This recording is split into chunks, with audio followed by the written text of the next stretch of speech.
Everyone wants to live an inspired life, yet so many people search for happiness following the footsteps of peers and taking advice from people who have different values and outcomes to which they're searching. There are people born into wealth, graduated from the best universities in the world, and there are people who have none of that and yet are living extraordinary lives full of fulfillment and reward. The purpose of this podcast is to share insights and strategies that allow you to question the status quo and think freely, so you can design your life and be who you want to be. We get one life. Time is our most valuable asset. I believe that when we're free and able to focus on meaningful work, we become better human beings. This is Always Free, and I'm your host, Jason Greystone.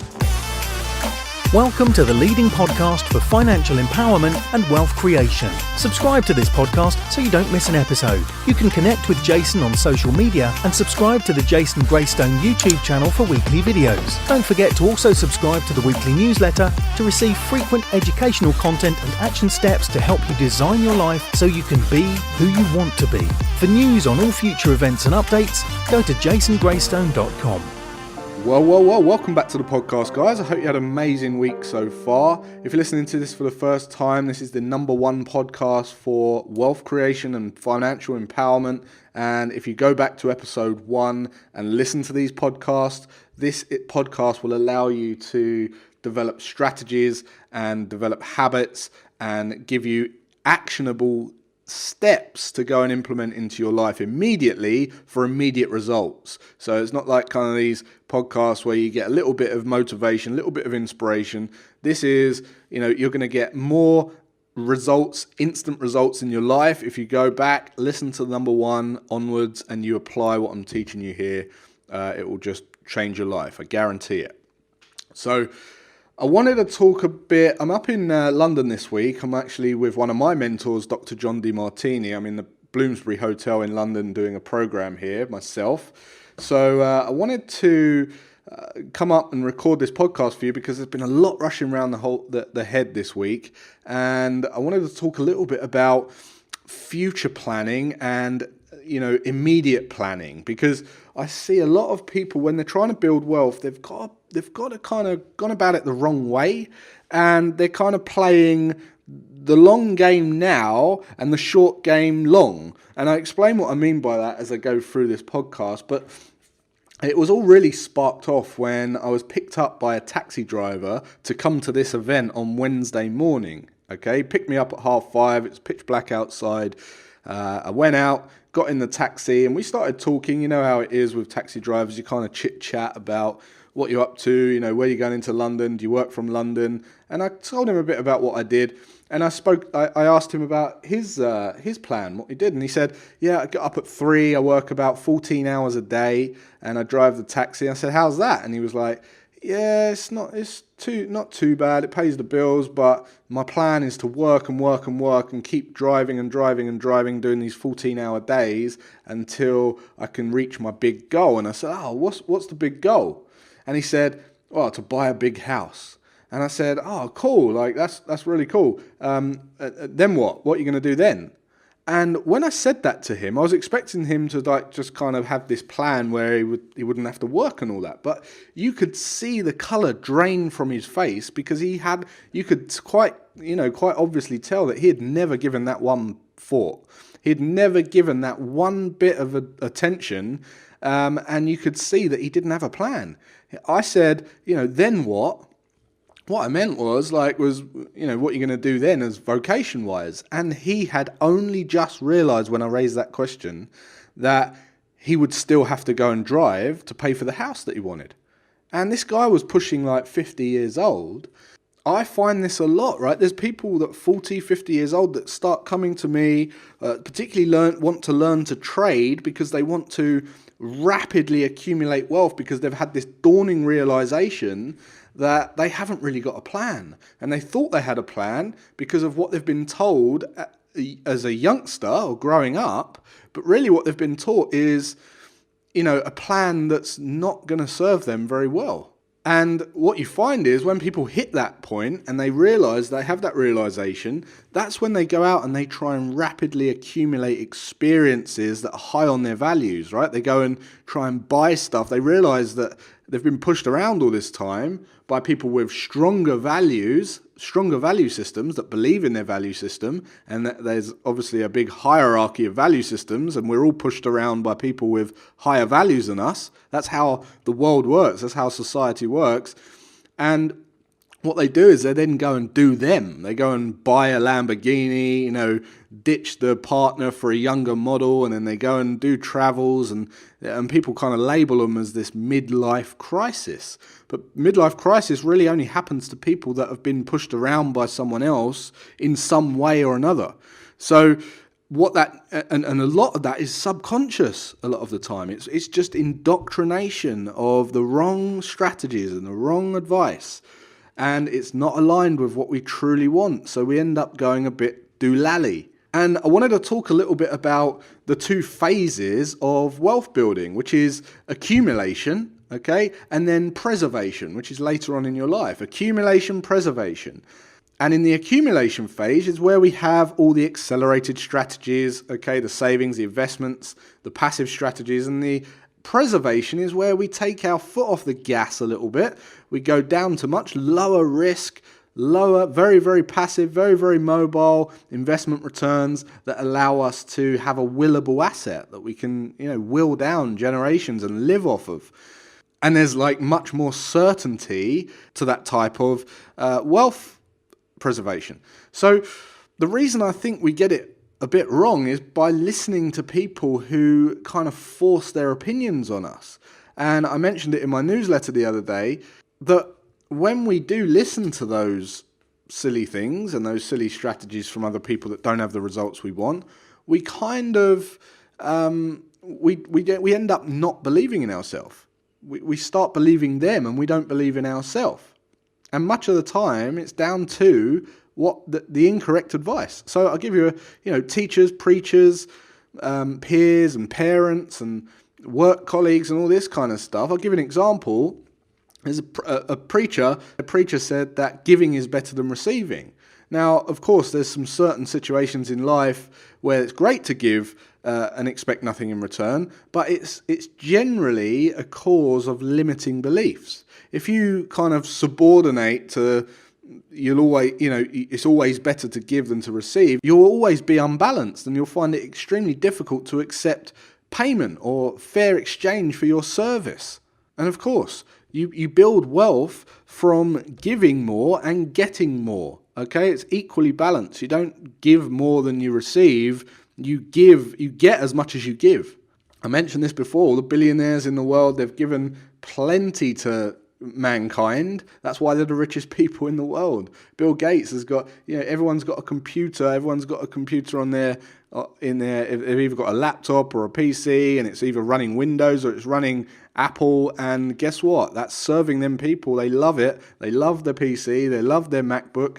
And Steve Jobs and Apple and Bill Gates, the wealthiest people on the planet because they've served the most people.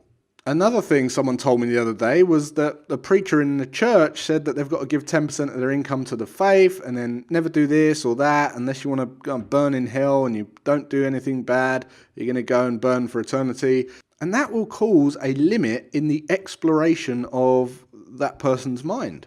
It will limit their growth. If they're putting others first before their own financial freedom and then they're scared to do this and that and the other, they'll never build any wealth. And of course, once you do build wealth and you become financially free, you become the best you can absolutely be. You give them on a much larger scale. And then there's teachers. Teachers are saying that your income brackets depending on the grade you get at school, and then, depending on the grade you get certain jobs, and those jobs have certain income brackets. And that's another limiting belief on your own self-worth and your value to the world. Anyone who is anyone can earn any amount of money and achieve anything they set their mind to. It's as simple as that.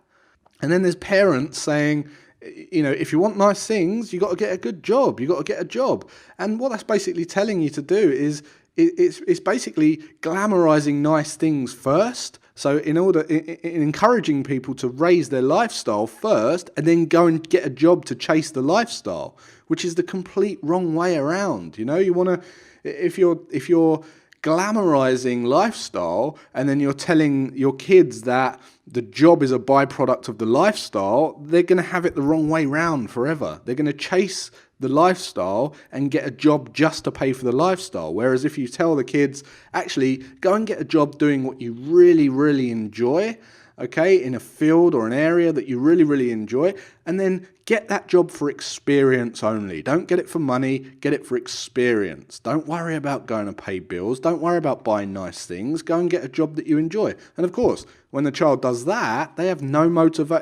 they require no motivation to literally go to that job. They don't care if they're being paid, and they're going to naturally shine in that field, and they'll become the best, and then naturally as a byproduct of that they'll earn lots and lots of money anyway.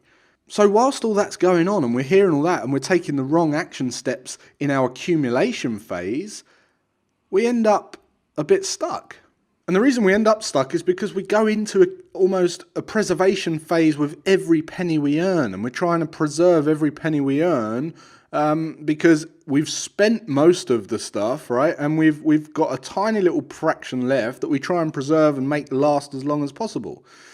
So it's arse about face. It's the wrong way round. If you're inspired to aggressively accumulate wealth, you want to think in terms of not freezing up money, not spending everything you earn, and locking it away. Like if you want to get on the property ladder, you want to consider, well, is that something I want to do in accumulation phase, or is it something I want to do in preservation phase? Let's just say that you had 200 grand locked up in a house. The likeliness is that house might rise with inflation rates and the housing, the demand in the market, and it might go up by 50% in 10 years. But in order to realize that gain, you've got to go and sell the house and then get a smaller one. Okay? As I always say, that the investment that you make in yourself will always provide the best return on investment. So just to give you an example then, let's just say that you took that 200 grand and you had a business that was already running, and you had a service and product in your business, and you put that 200 grand into Facebook ads, okay, to advertise your business. Let's just say that for every £1 you spend on Facebook ads, you accumulated about £3.50 in revenue within a 6 weeks period. Okay, if you split that 200 grand up into spending 5 grand per week, you would net about 17.5 grand in 6 weeks in revenue. And you might be listening to this thinking, oh, I know where you're going with this. If you put 200 grand into Facebook ads, then I'll end up with 3.5x, and that would be 700 grand. But that's where you're wrong. It gets better than that. If you was to scale it in over a period of time at, say, 5 grand per week, and then dump all of the returns back into the ad spend, which means that you would take advantage of the compounding effect, instead of 3.5xing your money, your returns would grow exponentially with that compounding, and you would add more and more to the ad spend every single week. And over the course of the year, you could see returns of 6 or 7 times what you invested. 200 grand in this example would then, 1.4 million. So 1.4 million over 10 years instead of 100 grand in 10 years on a property. And that's not unrealistic, okay? As long as you're not limited by the delivery of your product or your service, because obviously with ads, with Facebook ads, you're limited by the capacity, the people that you can serve. That's not unrealistic at all. You just pump money into the ads and you get that money out, and that's the way it is. So if you're aggressively accumulating wealth, then that would be a far better strategy, even if you don't take a penny from the earnings, because you can't take a penny from the earnings in a property anyway. So it's important to understand accumulation strategies and preservation strategies and how they fit together, and the importance of focusing on one over the other, but almost in different ways. So I'm not saying that, I just gave you the example of freezing a load of money in a house, and that's not necessarily the best for accumulation. But people think about freezing money when later on in the wrong way as well. So you can do it in accumulation mode, which is wrong, and you can get it wrong in preservation mode as well. So one of the things is people have this thing where they're just saving and saving and saving and working and working and working to freeze it when they're old, okay? Not thinking about how that capital is going to work when they're old, and they're not planning for the future the right way. A very common one is I ask people, why are you doing what you're doing? And they're like, well, I just want to accumulate cash as fast as possible. I want to do as best I can so that when I'm older, I can just give it to my kids and my kids don't have to work, right? And what they're doing is they've basically got some kind of rescue complex, which usually stems back from a rescue complex that they haven't been rescued in themselves and they don't want to happen to their kids. So they feel like when they're older, they don't want their kids to have to worry. They want to just give all their stuff to their kids, and they work and work and work and work and work and accumulate wealth in that they're going to go and give it to their kids at the end of their life. Well, the problem is that's not going to motivate the kids. It's not going to do the kids any favors for a start, because it's not going to get them motivated to go out and serve people and build their own wealth, which in turn means there's no motivation for them to learn how to manage finances, which in turn means that when you do give them your money, it's going to whittle away in no time whatsoever. If they've not learned how to appreciate money and how to serve people and develop fair exchange and then manage that money wisely, you're talking about a serious depreciation, and that's really going to eat into your principal when you've left it to them. So it's not necessarily the best way either. I think I did some sums the other day. I've got a very, very detailed capacity scale of my entire growth in my income, in my business, what I want to achieve in my compounding. And I worked out the other day that by the time I die, I'm going to live to at least 100. Okay, so by the time I die, when I'm going through that compounding effect towards the later stages of my life, there's a very, very high probability that I'm going to hit between 700 and 800 million.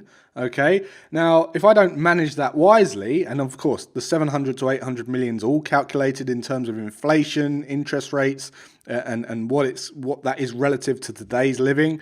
And if I don't manage that wisely, that will be gone in literally 2.5 generations. You're talking 50 years if I don't manage that system wisely. If I just handed it to some kids that didn't have the same value on money and wealth building as me, it'd be gone in 50 years, which would be an absolute tragedy. And some people might be like, 50 years, that's a long time. That's a big old lasting impact you've made. No way. Like, that would be an absolute devastation compared to the impact and the power that could have if it was managed correctly. So you really want to think about that, and if you've got no plan for that, you really need to consider how you're managing your finances now, your accumulation now, how you're managing your preservation and the plan for your preservation, and what you're doing and what the goals are and objectives are in both of those in order to hit the big objective at the end, if that makes sense. So you've heard me say before plenty of times that while you're fit and healthy, it's a great idea to kind of accumulate as much cash as possible, much income, serve, provide value, get the income streams going, make your money work for you, learn how to invest, learn the skill of investing, learn the skill of speculation, go and build a system that you can chuck income into that will grow and grow and grow and accelerate, and it will way surpass inflation rates and all of that, and so that you can really make the most of your income. One of the things you've heard me say is that you should save and increase those savings until eventually you're saving 100% of your income. And you're going to need 100% of your income, and I'll tell you why. Because there's plenty of things in the future that you need to plan for, that if one of these things happened, it could seriously affect how that legacy plays out, how that income plays out. And one of the big ones is longevity, right? Let's just say that you've assumed that you're going to live till you're 90. And let's just say now that you've got 14 million in the bank, right? And you live on 1.2 million per year. That's your cost of living. All right, let's just say. And you get to 90 years old, and through technology and nanotechnology and developments in health and pharmaceuticals and all of this kind of stuff, right? And you're able to, that you get to 90 and you feel vibrant. You're like, oh no, like I only anticipated living till I was 90, and now you've got 1.2 million to last you 10 years. Let's just say you're going to live to 100. That's going to last you 10 years. Well, you only anticipated 1 year. So all of a sudden, now you've got to make 1.2 million last 10 years instead of 1. And not only that, with inflation, in 10 years, that 1.2 million will be worth, you'll need 2 million. So you can see how that will start really eating into that principle really, really quickly. So you need to overshoot. You need to have a plan. You need to have more in case you live longer. The worst thing you can do is have more life at the end of your money than money at the end of your life, right? The other thing is a divorce, right? People aren't planning and overshooting for that kind of thing. People get divorced all the time. And usually, I think it's like 78% or something of marriages who get divorced, it's because of money, right? That is a big one. All of a sudden, your net worth will halve, okay? So anything that you've got will literally halve overnight, and you need to make sure that you're insured for that or plan for that. And you need to bear in mind all those kind of insurances. There's also disability. You could become disabled. There's making sure that you have taken into consideration inflation, all right, when you're doing your savings and investing and your returns and you're forecasting what that looks like. There's also taxes, okay, changing tax laws. They change all the time. You want to have a buffer for that. You want to have a kind of insurance against that. And on the other hand, of course, the longer you invest, the longer you save and invest, the more you benefit from reduced tax rates over time. So it works. It's kind of give with one, take with the other, but you want to make sure you've got a buffer there that will allow you some kind of insurance that will allow that to not affect your bigger long-term preservation phase.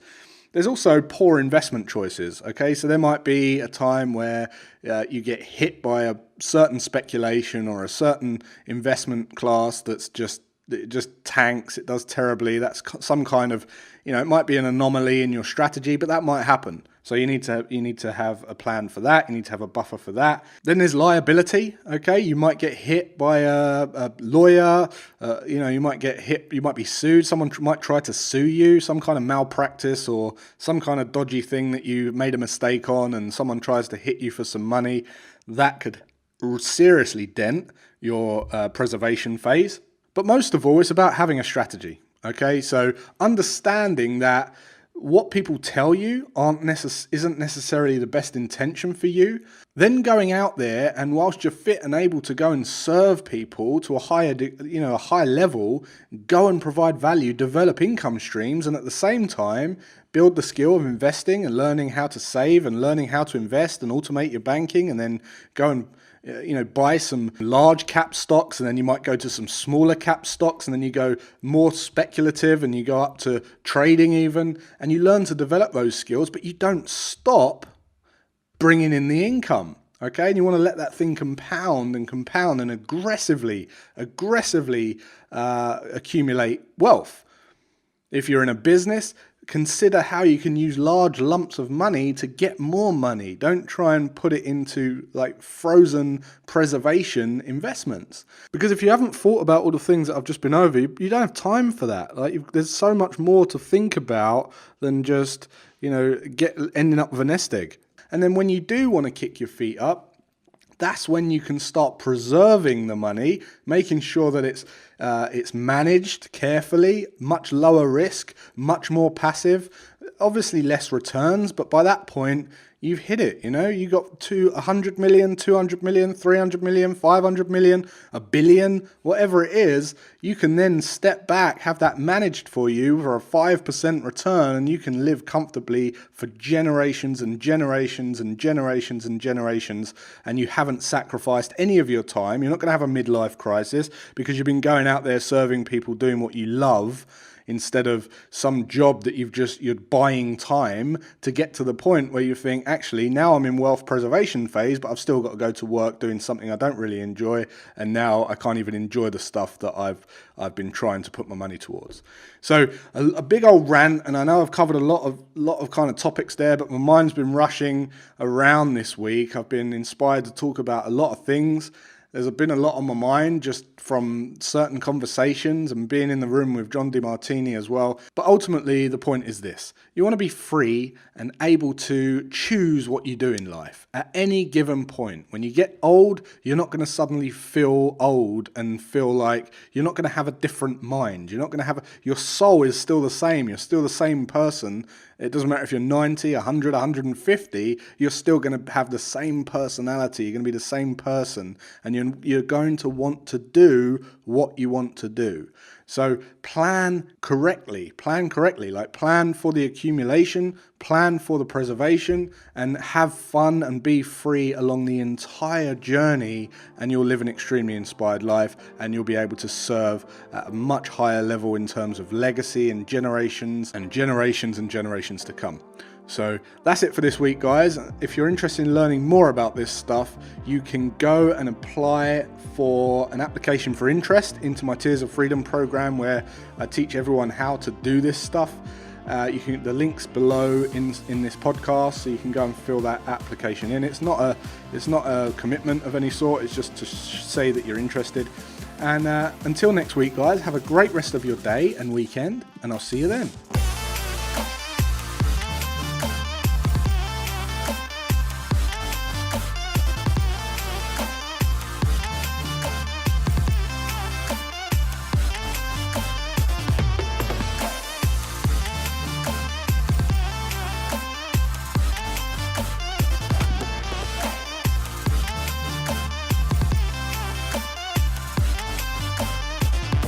Subscribe to this podcast so you don't miss an episode. For news on all future events and updates, go to jasongreystone.com.